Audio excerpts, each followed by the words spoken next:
But I purposely put the word grace in the middle. I did that for a reason, because I truly believe there is always needs to be the integration of grace.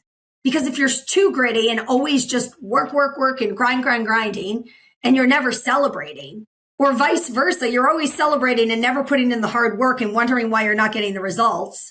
Because at some point, we got to give ourselves grace on either side. And I truly believe grace is the connector between those two. But they have to be gritty. We have to give ourselves the grace and other people the grace that they need and deserve. But we got to be celebrating the small wins each day. Welcome to this episode of What If with Leslie Grandy.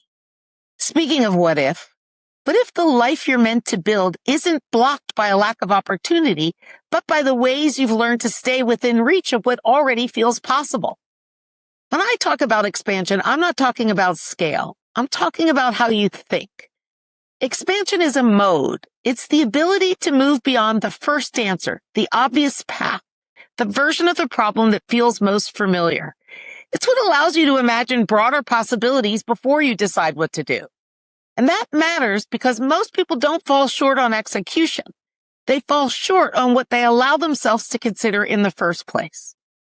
But expansion is also deeply personal because it's how you discover your fullest potential, not as a fixed endpoint, but as something you actively develop. The more you expand how you think, the more creative you become in how you approach problems. The more curious you become about what else might be true. And the more confidence you build in your ability to figure things out, even when the path isn't clear. That kind of growth doesn't come from staying comfortable. It comes from stretching. You take on things that feel just beyond your current capacity and learn in real time that you can hold them. And this is where flow becomes essential. Flow is what allows expansion mode to actually take hold. Flow encourages mind wandering and imagining, as well as considering things without committing to them. It's about exploring, visualizing, and discovering. That's where new ideas surface and dots connect. But flow isn't something you wait for. It's something you create. It comes from knowing how to reset when you're overloaded, how to structure your time so you can go deep, and how to step away before you hit the point where everything starts to feel heavy. Those resets, movement, space, even brief disconnection aren't distractions. They are what allow you to re-enter at a higher level. Because without that, expansion collapses into effort without intention. And this is where my guest today comes in. Erika Rothenberg brings a perspective on expansion that reinforces this idea from a different angle. Her framework of grit, grace, and what she calls glitz speaks to the importance of self-awareness and celebrating one's accomplishments while also recognizing the capacity required to keep stretching without burning out, to grow with intention, and to recognize your own progress while you're still in motion, not just after you've reached an outcome. If you've been operating inside a narrow definition of what's possible, whether in your work, your thinking, or your goals, this conversation is an invitation to widen that frame. Because expansion isn't just about doing more. It's about allowing yourself to see and step into your role in shaping the future. I hope you enjoy this episode. My guest today is Erika Rothenberg. Erika's career started in civil engineering, but her work has expanded well beyond that. She's a best-selling author, leadership coach, speaker, an advocate for what she calls audacious expansion, which also happens to be the title of her latest book. And her framework of grit, grace, and glitz challenges leaders to build resilience without losing themselves and to stretch beyond what last year's version of themselves could hold. I'm so excited to have you join me today, Erika. Welcome to the podcast. Oh, I'm so excited to be here, Leslie. Thank you for having me. Terrific. Well, I have to jump in on this one aspect because it's so fascinating to me. Grit, grace, and glitz. Two of those words I'm totally down for, and I expect them.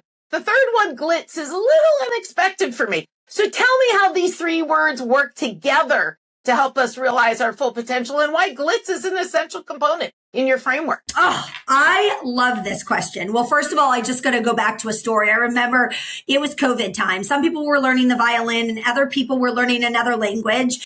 And during that time, I really felt a piece of connection was gone from me, right? I couldn't be out networking. I couldn't be out seeing people. And I decided I was going to start this podcast. Really, it started as a little project.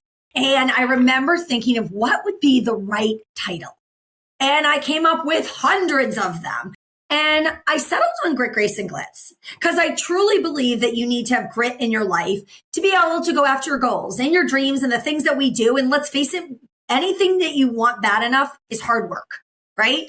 And on the other side of that spectrum is the glitz. To me, if you're not celebrating the wins every day, you're not celebrating the things that the sprinkles that you're putting into the universe. It's not the fancy cars that you drive. It's not the color of your boots. It's not what you're wearing. It's what you're actually producing every day. And I truly believe that every day we are given a handful of confetti and we can decide what we're going to do with it. Are we going to put it out into the universe? Are we going to hoard it and hold it in? So it's that glitz that you're celebrating every day, those good things, the gratitude, the mindfulness, the things that you're doing, the 1% every day that you're doing to push yourself closer to that goal. But I purposely put the word grace in the middle. I did that for a reason, because I truly believe there is always needs to be the integration of grace. Because if you're too gritty and always just work, and grinding, and you're never celebrating, or vice versa, you're always celebrating and never putting in the hard work and wondering why you're not getting the results. Because at some point we got to give ourselves grace on either side. And I truly believe grace is the connector between those two, but they have to be gritty. We have to give ourselves the grace and other people the grace that they need and deserve, but we got to be celebrating the small wins each day. The part about grace is really resonant with me because there have been seasons in my work life where it's been hard for me to give myself the grace, often because the environment I was in maybe didn't extend it. Maybe I had a manager who thought my personal needs were a liability, or it was in a heavy masculine setting where the bar for behavior was different than what I was comfortable with, perhaps. So when someone's faced with that challenge of really living in an environment that doesn't allow them to give themselves grace, how do you recommend people adapt or push back, or do you suggest they just need to leave? Well, leaving is always an option, right? And I'm never saying there's never the right time to leave, right? Whether it's a bad relationship or or toxic work environment that you're in, there's always those options. But I really believe that I don't want to say last resort, but make sure, because sometimes we leave and we realize the grass isn't always greener, right? Or sometimes we leave and we're actually not prepared for that leave yet. And other times we should leave because it really makes sense. But I truly believe giving yourself the grace, and many times it's using a 2-letter word, and that's NO. No with a period, starting to say no to the things that aren't serving you. So I have a framework called add weight, adding weight where you actually want to move the pendulum, where you want to make the change in your life. But saying no to the things that aren't serving you, the weight that's draining you, the things that are taking all of your energy out of you. And many times it's not that you can't do the thing that you really want to do. It's just you have too many other things that you're saying yes to that aren't serving you or aren't bringing you closer to the goal that you want to reach. And so many times I ask, I remember being a young mom at the time of a 1 and 3-year-old. And I remember sitting around with some women who were probably about 10 years older than me. And they asked me what I was doing that weekend. And I remember saying, well, I have to go home and make sure that I was away on a business trip, that the house gets cleaned on a Saturday. And they all looked at me and their mouths dropped open. They're like, wait, you work full time. You have a 1 and 3-year-old. Your husband works full time. You don't have someone that cleans your house? And and I was like, no, I was proud that I did that on my own. And Saturdays I was, washing windows and, cleaning tubs. And what I realized, Leslie, was they were saying this in any analogy in your life, what can you outsource? Does that serve you? Is that where you want to be spending that one day that you have with your family to be, spending 4 or 5 hours cleaning your home? And if you can outsource to the things that aren't serving you, outsource it. I also remember I have a hashtag in my book called Don't Bake the Brownies. I realized that for my kids' bake sales that I didn't enjoy coming home and baking the brownies.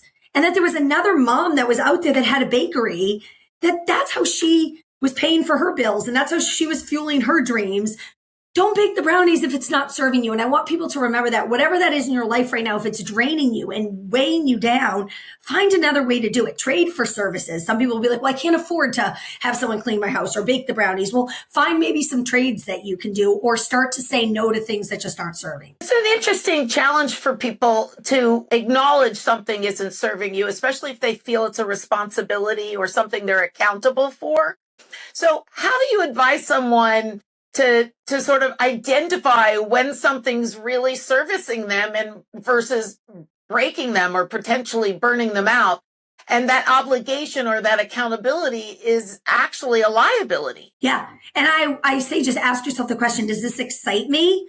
Or does this drain me? Like, do I feel heavy? Does it feel like I'm lifting a weight that I've never picked up in the gym before? And is it a weight that's actually going to serve me? It's just challenging. Or is it a weight that's truly going to like tug me down? And if it continues to tug you down and it feels heavy and it feels like every time you have to go do it, question yourself, is this really the weight that's actually going to build you? Yeah, it's so interesting. I feel like I'm able to do that now that I'm not in full-time employment in corporate America in a way that I couldn't do it when I worked inside a context that was created by other people and had expectations on me that weren't mine necessarily. And so I think the learning from letting go of all of that and moving away from full-time work has been that saying no is freeing and does in fact fuel the better sides of me. But it is really a hard thing especially if you're more junior in your career where you're putting up with those things in order to advance. So it's one thing if it's something at home that maybe I can outsource, but in work, I don't always get that opportunity, right? To outsource the relationships that aren't serving me well, but they are my boss or they are the manager of a resource I need.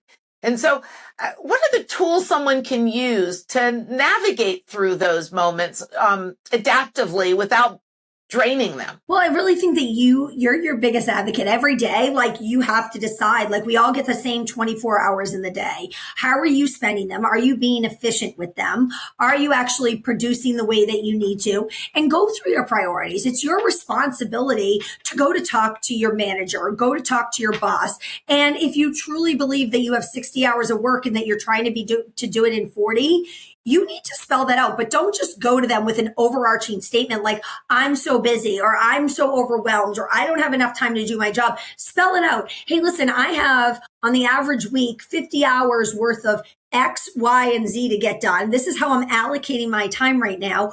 Could you help me? I don't want to just, throw it all in, but at the same time, I feel like I'm actually being asked to do more than I actually can capably get done.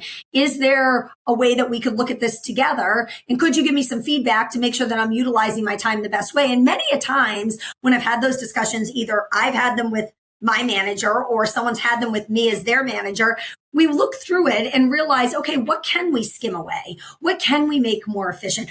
Maybe there's a task that you're doing that you don't even need to be doing. Or is there a more efficient process? As an engineer, I usually say, hey, listen, what's the fastest way to get from A to B? Many times when I actually sit down with an employee, I realize the person's going from A to G to back to C, back to F, back to D, calling this person, sending that report. I'm saying, whoa, let's take some of the kinks out of this hose. How can we get you from A to B more efficiently? And sometimes we have to make a stop at C or D, and I get it because there's inefficient processes, especially in corporate America. But all in all, sometimes there's a better way to do it. Talk a little bit about this idea of audacious expansion, especially in the context of where someone has to be in terms of being ready to expand. What is the mindset that you expect someone has when they're open to successfully expanding? And what ways do you recommend people start thinking about expansion? Well, I always say, listen, if you feel 100% satisfied with exactly what you're doing, the money in the bank account, the job you're fulfilling, the way that your house looks like, and you feel like, hey, listen, I don't need to expand at all, you got your answer, right? You're perfectly self-fulfilled. But I would tell you that probably 99 out of 100 people will come to me and tell me, hey, listen, I feel there's something more I'm supposed to be doing with life. I don't know what it is, but I don't feel 100% fulfilled. And to me, that's where you have the level of expansion. And I like to compare it to a rubber band. I actually give these out in my keynote, and most of us will stay in a comfortable space, the circumference of a normal rubber band, and we'll stay here because this feels comfortable. It feels cozy. It feels safe. And that's what our body naturally wants us to do, right? We don't want to fight or flight. Like our body wants us to stay in this, circular shape. But let's face it, there's always room for expansion. There's always room for growth. And every time you're willing to stretch that rubber band a little bit more and willing to grow, you're creating the muscle of resiliency. You're creating that muscle that every time you use it, you realize, wow, I can expand and I can grow. And sometimes you're going to stretch yourself a little too far and you're going to realize you have to come back to that space. But many a times you never have to come back to just that circle of comfort. Most of the time you're going to realize like, hey, this starts to feel like the comfortable shape, or this starts to feel comfortable. You're listening to What If with Leslie Grandy. If you want to activate your imagination and build your creative muscles, I've put together some free resources, including webinars, downloadable content, bonus book content, and even a GPT to help you achieve your goals. Access these free tools to start asking what if today at lesliegrandy.com/resources. I think there's like you say, 99 out of 100 people believe there's room for expansion, but oftentimes it's a hurdle for people to get into a place where they can do that. What do you see most is that blocker? What do you think is the thing that when somebody sees the need but really has a hard time activating against it? I think it all comes down to the 4-letter F word, and that's fear. I think you are scared that it's not going to happen if I disclose it, if I say it. So in my keynotes and a lot of the coaching that I do with clients, I say, what is that one thing? Let's not pick 6 things. Let's not pick 7 things. Let's pick one thing. If time, money, fear of not being able to accomplish it, you could say, hey, I could finish or do in the next 365 days, the next 3 years. What would that thing be? And many times, like, people are like, what? All of a sudden they just start going because, right, there's no parameters. There's no like, hey, it's not going to happen when the kids are older, when there's more money in the bank account, when I have more time, because there's never going to be that perfect pinnacle. There's never going to be that perfect time in your life to go do that. But I will tell you that everyone I've asked the question to has something that he or she generally wants to do. Now, I think once someone feels like we have to put a time frame around it, that's when it starts to get scary. But I challenge everyone to actually, in one of my keynotes, to actually write what that thing is. What is that one thing that if there was no parameters, write it down. By just writing it down, you're 43% more likely to make it happen. And then I ask them to turn to the person to the right or left of them and tell that other person. Because guess what that does? That activates our dopamine hits because we start getting excited. And now we're 78% more likely to make it happen. We have done no work beside writing it and verbally saying it to someone. Yet we're 78% more likely to make it happen. Well, I like odds being an engineer. And what I tell people is I say, listen, you're 78% closer. You only have to get 22% more of the work in. Now we got to go take the action. And now let's work backwards of what we need to do to actually make that happen. That's fascinating. What role do curiosity and agency play in someone's ability to activate against their idea for expansion? How important is it for someone to have that sense of agency in order to realize that goal? Yeah. And I think we all need to be curious of what that is, what that actual goal is. Because many a times I'll also have people come to me and they're like, well, I have this goal, but I don't know if it's the goal. And I'm like, yeah, but it's like anything. Like if you were to go start turning stones over, right? Do you know which one's going to have the treasure under it? No, but you got to start at least taking the action. And many times when you take that, when you're curious with that first thing, it might turn you in a different direction. It may make you go right instead of left or up instead of down. And that's all part of that curiosity and finding that agency to be able to move forward with those goals. But if you never start taking the action, you'll never know if that's the direction you're supposed to take. Yeah, it's super interesting because like you had said earlier, we talk about learning to say no. I think it's also hard for people to learn to say yes to something new. And that yes might not be obvious why you should give it in the moment. To your point, it could be the thing that comes after the yes that you've opened the door for. And that was a learning that came to me late in life. And so when to say no, but also when to say yes to really explore that potential expansion seems to be as hard for people. Yes and no. I think it just really depends on like how much self-development, how much work you've done on yourself. So I'm in a yes phase right now where I'm like, yes, I'll go to the podcast. Yes, I'll sign up for this. Yes, I'll speak on this stage. Yes, I'll write the book, right? But I also think it comes in different seasons. I think it depends on how much work you're really doing to part of my method is called bold. And the B of bold is believing in yourself. If you're not working on yourself every day, mentally, spiritually, emotionally, it's going to be hard to say yes to anything because you're going to want to stay, as we talked about the rubber band before, in that comfort state. This is where your body wants to stay naturally. But the more you say yes, the more I realize, oh, I already said yes to, of course I could do another podcast. Of course I could speak on another stage. Of course I could write the book. Right? Like all of a sudden, I always say the more yeses you have, the easier it becomes to realize, oh man, if you look back in your life, think about all the things you did say yes to. And I actually challenge people in my book to open their phone, to go to their notes section, to make a list, and to call it the audacious badass list. And literally take 2 minutes and just let your mind flow. All of the things that you've already audaciously expanded on. Maybe you've left the job. Maybe you've started the business. Maybe you've had 2 children. Maybe you've written the book. Maybe you've run the 5K. Maybe you've lost 5 pounds. Maybe whatever it is, just write. Nothing is off limits. No one even needs to see this list. Why do we do that? We do that because many a times we forget about all the audacious things we've already done, all the expansion we've actually already taken.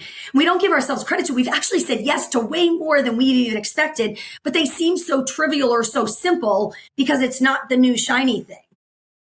So by writing that down, I challenge people when they have the limiting belief and they think they can't say yes to that one other thing, open up that list and look at the other 92 things that you've already done and said yes to.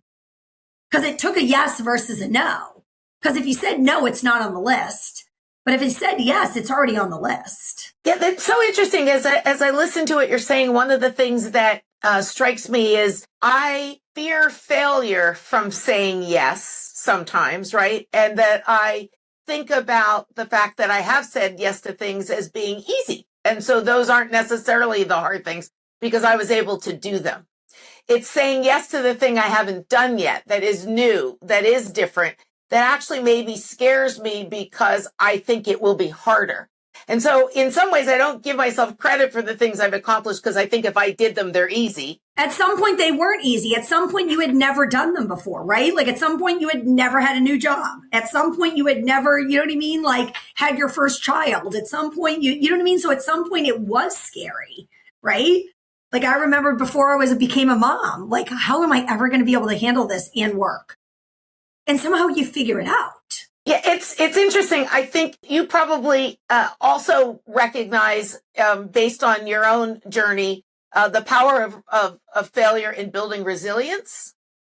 And when you're coaching people, how do you get someone to believe, right, that failure is actually a good strategy to build resilience, is a good way to believe in yourself to expand further? Because one of the things that I think we all know is when you survive failure, when you've seen yourself survive failure or a setback, you're actually stronger for it. But it's a hard thing to convey verbally, I would imagine, to people. So is there something that you have found in the framework that you use or the coaching that you give that helps someone see failure as something that actually builds strength? Yeah, well, I ask them specifically, let's talk about 5 areas of your life that you've seen yourself fail. And let's talk about, let's start as early as when you first rode a bike. Did you fall off the first time? Well, yeah. Did you fall off the second time? Probably. You fall off the third time? Yeah, I remember skinning my knees, right? Like we all go through that part in our life. And sometimes like recognizing that we worked through the failure, right? That we worked through it instead of on it or in it. Like it's actually all part of the lessons that we're building in life. It's all part of building that muscle of resiliency. And every time we fail, we're failing forward closer and closer to that goal and reminding people that failure is actually there to set us up for that next level. And every time we fail, to me, I'm one step closer. Every time I get a no, I'm one step closer to a yes. And I think it's really training the mind. I don't try to get anyone to believe in it. I want you to be able to do the work to say, listen, this needs to be part of my mindset, that this is just part of doing life. But to me, I think so many people just try to go and attack the goal instead of actually working on themselves first. I think that bears a moment of pause and kind of repeating in another way, because I think self-awareness is really an essential component of agency, and agency is essential to taking accountability for your forward motion. So when you think about the people that you see successfully applying the principles, what does it look like? What does agency look like to those people? I think it can look all different shapes and forms. Leslie, I really don't think any of us are cookie cutters. I mean, we all are uniquely different. So for me to give you a definition of what it looks like, every client I work with, every person I work with deals with their trials, their tribulations, their success, their failures, their mindset a little differently. We are such unique human beings. But what I want to remind everyone listening to this is you have a 1 in 400 trillion chance of being on this earth. Like you weren't put here to play small. You were put here to leave your legacy and to make a gift. And so your agency is going to look very different to the person on the right or left from you, and stop playing put your horse blinders on and stay in your lane. Yeah, I love that, because I do think one of the biggest mistakes I've made over my career is comparing myself to other people. And the idea that comparison somehow monitors or meters my success or failure. And I think that we all look at somebody else's journey and think, I could do that, or I should be able to do that, or I want that. And then when we struggle for whatever reason, we start to lose confidence in ourselves. So I love the idea, right, that it's yours to own and decide, and to get away from that comparative nature, right, of looking what other people are doing to your left or to your right. And I remember someone once saying that, like, when you see someone else who's doing something that you wish you could do, or further, quote unquote, in your mind further ahead, they were once in your shoes. They were once in your position. We just usually see the golden egg of their success, but we didn't see the 10 years prior to that, or the trials or the tribulations. And I think we need to be really honest with ourselves. And when you see someone else that you admire or emulate or want to be more like, for, not actually them, but maybe some of their traits or what their success they're getting, it's usually a reflection of yourself. It's usually saying, I know I can get there. And you see something in them that's already within you. You just haven't fully unlocked it yet. So it's a version of expansion to really figure out what that success takes. Yes.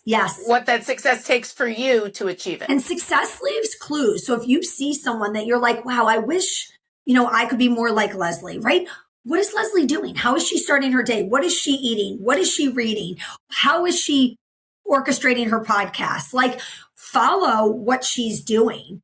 You don't want to be Leslie, because you weren't put on this earth to be Leslie. You were put to be you. But start following some of those behaviors. Like, there's speakers who are speaking on stages that I want to be on. Well, what are they doing that I'm not doing yet? It's not that I'm never going to get on that stage. It's, hey, listen, I have to perfect myself a little bit more. I have to fine tune. And the closer you get to success, the harder it gets. It's like kind of like losing those last 5 pounds. They're way harder than the first 25 pounds, right? It's like cleaning out your house, and, it's easy to move the couch and the rugs and the big pieces of furniture. It's then when you have to get to the junk drawer and clean out all the paper clips and the little stuff, right? It's the hardest part to make those fine tweaks.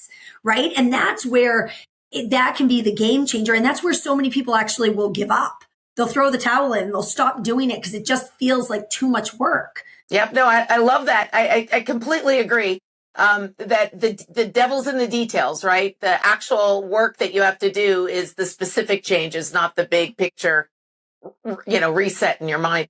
I want to change gears just briefly to talk about AI. And I think a lot of people are looking to AI for, self-development tools and coaching frameworks and just in general personal growth. And I wonder how your feeling is about whether AI is fuel for audacious expansion, or does it create new ways for people to stay comfortable with what they want to be comfortable with, because there's that sort of sycophant nature to AI where it tells you what you want to hear or that you're doing well. I think AI is a tool. It's like anything else, right? Many of us survived, coming into this world. I know I did, without having a cell phone. Like now our kids don't know what life is like without the cell phone. Many of us survived for many decades without AI, but it's part of the tool. And to me, if you're not staying with technology, you're going to be behind, right? If you're not changing, you're not growing. If you're not growing, you're dying. And at some point you have to understand it well enough. To me, though, it's just a tool. And it's like anything in your tool belt. You don't just use a hammer. You don't just use a wrench. It's a lot of different tools, but you have to know how to use the hammer and how to use the wrench and how to use the screwdriver and when it should be applied. And I think AI is no different. I think AI, people need to be smart with it. And to me, I love using AI. I use it a lot in my business. It's helped me in a lot of ways, but I also don't use it as a crutch, right? I really believe that you have to know when to dial it in and when to dial it out and how you should use it and when not to use it. And I think that just takes actually trying it, though. I see either they use it to the nth degree or they're not using it at all because they're so scared to use it. It's really trying to find that integration. I say in my book, I think balance is bullshit. I don't think balance exists. I think balance is just one of those things in life. We're trying to find this equal balance, like between mom life and working life and between, two kids on a seesaw. Like you're never going to find that perfect balance. It's finding the integration and what's going to work best. And some of us will use AI more than others and some of us won't. But if you don't do anything with it, it's coming. It's not leaving. So to me, you better, if you want to stay up with technology and you want to stay up in producing your business, there's a lot of ways that AI can be used very successfully. What kind of growth, though, do you think is really imperative that people do outside of the machine? Like where and how do you imagine someone could supplement what they do outside, of just conversing with AI? Like what is the core human work that even if they do use AI as a tool is essential they do on their own? Oh, well, I have one of my signature keynotes is the audacity of meaningful connections. And I truly don't think AI will ever, ever, ever replace belly to belly conversations, podcasts like this, lunch meetings. Like I truly believe that you still need the human connection. And yes, you can follow up with an AI email after the lunch meeting. Yes, you can write a post and, cater it accordingly. But I don't think it ever takes away from live interaction, from face to face. And I truly believe that if you're not building your network when times are good, you are going to be in a lot of trouble when times are bad. And I see so many people lose their job, wait till something tragic happens and then need this connection in life or need those relationships and they haven't worked on that at all. To me, that needs to be part of your DMO or your daily mode of operation. How are you connecting with people daily? Got it. So what if we were to look at your schedule one week where you were going door to door, with meetings and people and places to go and people to see, and you were responsible for all the things you are at home and all of the things that you want to be to yourself, maybe on the verge of a moment of burnout. What do you do to reset yourself, to make sure that you are not overwhelmed and that you can continuously access that mindset to expand? Because I got to believe even with the schedule that you have, there are moments where you have to remind yourself, right, to reset. Yeah. And it's literally just like any other appointment on the calendar, right? Like, where are you making time for you? And like every day, like no matter what I have going on in the morning, no matter what's going on, I always make time for movement. It is a prerequisite of my day. right? Sometimes it's a 20-minute walk with the dog. Most days it's at least an hour hardcore workout because I know that's going to fuel me and make me feel better. The movement, what it does to my, just chemically what it does to your body, right? Physically what it does to your body. And to me, it's just really, really important. So I find myself like in the middle of today, I was feeling a little overwhelmed. Like I had a lot going on. It's a Monday. The kids are home from school, all of this. And I just went out in the middle of the day and did a, 35-minute walk, right? Vitamin D, sunshine, out with the dog. You know what I mean? Just put the phone down and forgot about it. So that works for me. There's other people that maybe it's that 20-minute nap. For other people, maybe it's picking up the phone and calling that good friend. Maybe it's throwing on a podcast. But find what your coping mechanism is and know when you start to feel that trigger, when you start to feel that, anxiety flow, when you start to feel that stress come in, okay, yes, it's time to take a time out. Yeah, mine's taking a hot shower because there's never a moment where there's somebody else in the room when I'm doing it that is asking me to do something for them or that has an expectation I'm supposed to show up in a certain way. And the amount of brain power it takes for me to do that is so small that it allows me that moment to just take a brain breath, if you will, just take a deep sigh and let my mind wander. And that really, even if it's just 10 minutes, is so fulfilling, right? So I'm totally there with you. I think finding your flow state is really the trigger you're talking about, whatever that is. But that looks and like it's noticing, hey, listen, yours isn't going to be like yours is the shower, mine is movement, someone else's it's reading a book, but like knowing when you start to feel that way. And I truly believe too, and they just say it, like anytime you try to do something for a long period of time, like your efficiency and productivity goes down exponentially, right? That's why they say every hour you should be getting up. They say that you should get up and just do 12 squats.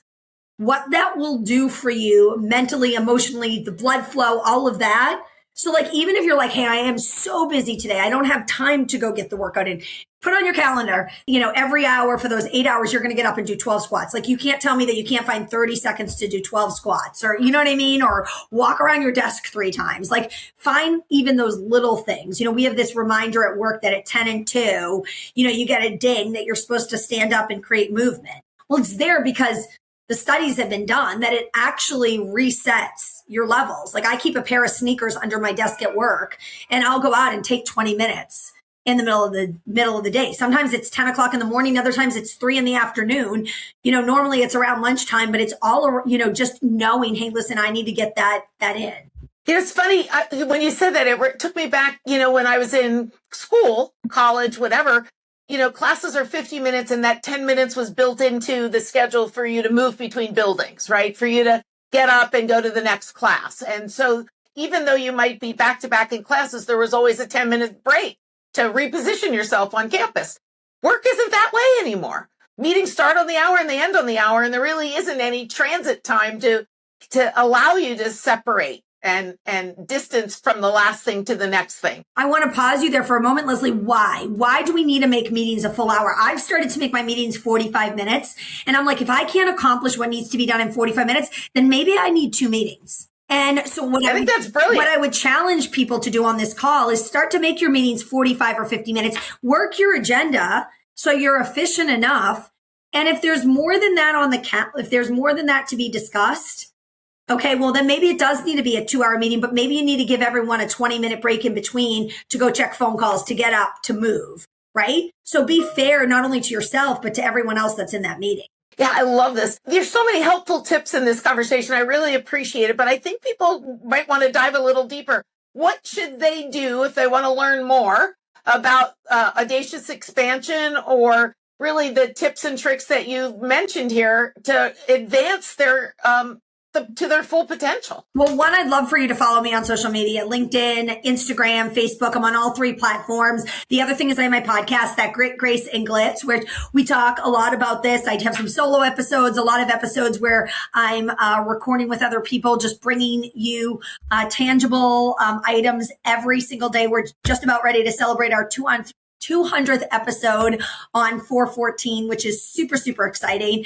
And then also my book just came out on February 22nd that I'm so proud of, Audacious Expansion. What I love about this book is, one, to me, there's just so much goodness that you can squeeze out of this if you're really ready to audaciously expand and to do the work. But at the end of every chapter, there's an audacity in action where it challenges the reader to actually go put it into play. Small little things like we talked about, right? Those 12 squats, picking up that phone call, like, you know what I mean? Saying no to baking the brownies, and really giving people tangible things that they can do, that you can decide on, hey, listen, I'm going to make this commitment. And it comes with a free downloadable journal, just like I talked about, is when you write it pen to paper, you're so much more likely to make it happen. So using the journal, using this book. And then lastly, every year I hold an Audacious Woman Summit in October in the greater Philadelphia area. Just really, if you're looking for more of this, if you're really looking to expand, you want to be, to me, connection is everything, to be in the right room with the right people. I invite you. We're almost 50% sold out for the one coming up in October, which is really exciting. We have a lot of things moving and shaking, and there's a great mastermind that comes off of that also, if you're really looking to work one-on-one with me. Congratulations on all of the amazing success, the podcast and the book. I like I said, I feel like it's just rich with actionable tips, and I'm really happy that you spent the time today to walk us through some of those. So thanks so much for joining me today. Thanks so much for having me, Leslie. This was phenomenal. Thank you for listening to What If with Leslie Grandy. If you're interested in learning more about creative leadership, or you're just looking for a way to build your creative self-confidence and agency, check out my book, Creative Velocity, at lesliegrandy.com/book and start turning your ideas into action.